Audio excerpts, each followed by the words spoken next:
Finally got all that body filler off using the DA and the sandblaster and the DA again. All the body fillers off of this fender as well.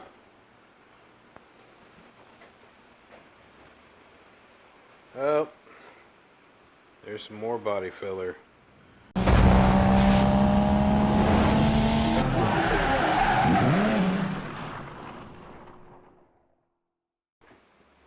Why was there so much body filler on this fender?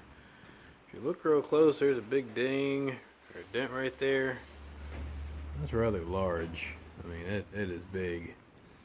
And up top, there's a crease right down there.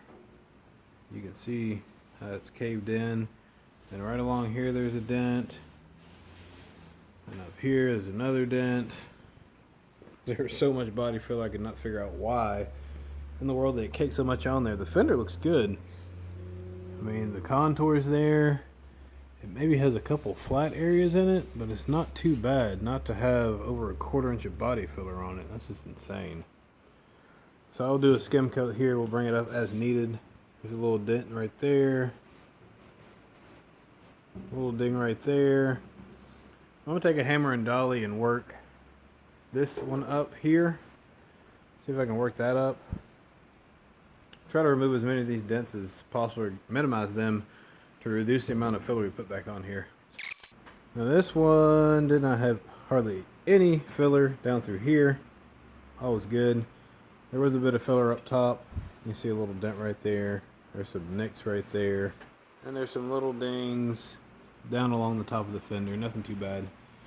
Probably take care of hitting 1 or 2 of the dents, and the rest of this will just skim coat as needed. So fenders are not too bad. It's a little area of concern down there. I'll do a patch on that one. There's some little tiny holes. I'll probably just weld those up. So just little pinholes. Nothing too bad at all. Alright, I've been jawing enough. See if I can get some of these dents flattened out through here.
I've got a little bit of patchwork I need to do.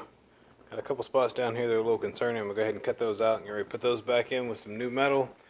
And the same thing here. Now, if you look across here, this piece has been replaced before. Oh man, there's a hole right there too. Wow, missed that one.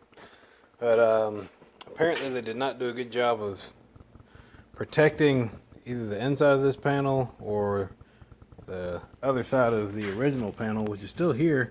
This is actually in really good shape. Yeah, this portion is actually still solid down here, but the outside skin, for whatever reason, when they put this on here, they didn't do something right because it's already eaten back through it. I'm gonna go ahead and cut this off, replace this piece. I will address this little issue here, and I think that'll do it.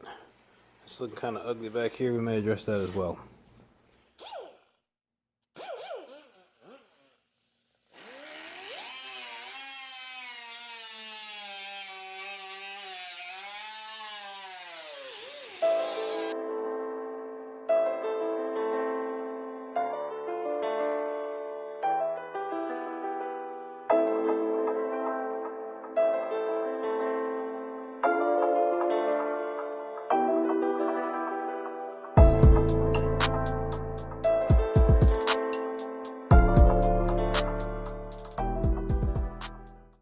I believe this is polyester filler, and obviously it doesn't seal against water because it rusted right through the backside of this panel.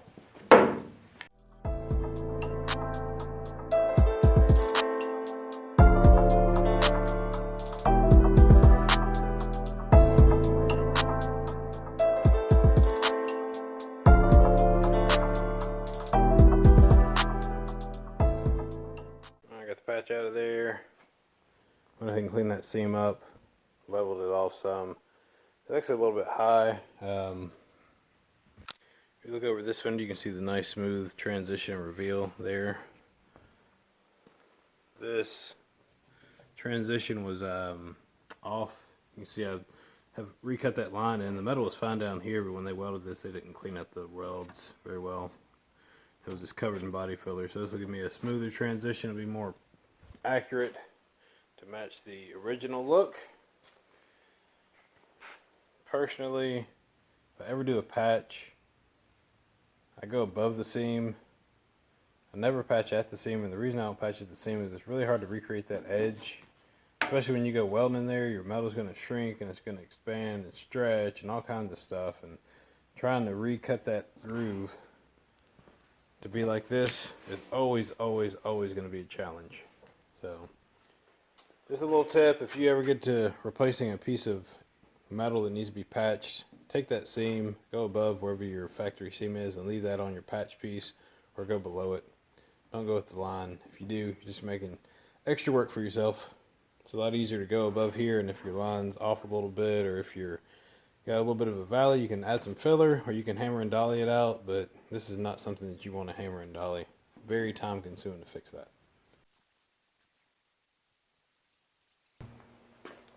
If you're wondering why I took that primer up, primer started to bubble up in the area that I was heating down here, so I just went ahead and took it up some. If you start to see bubbles in your primer, it's just going to come off later. Just go ahead and get it out of there and redo it. I've got some factory metal from a hood off the Misfit.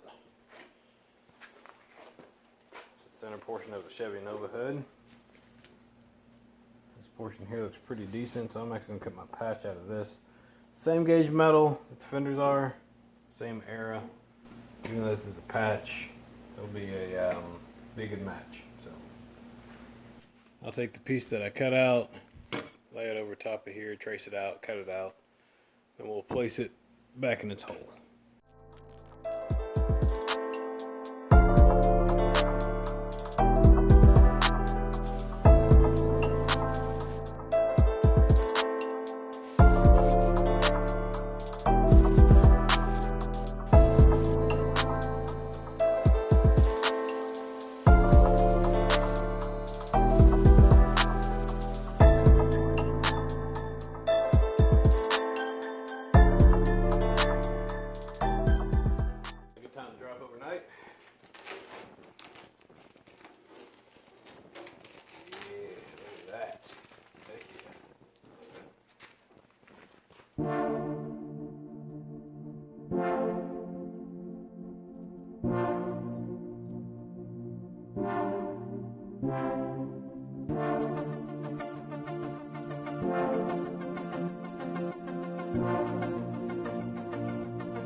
Alright, that's going to wrap it up for this video.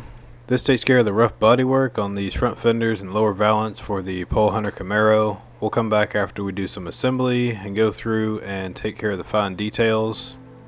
My name's Erwin. This is Thrills in a Block, where we're giving back what time has taken away. We'll see you soon.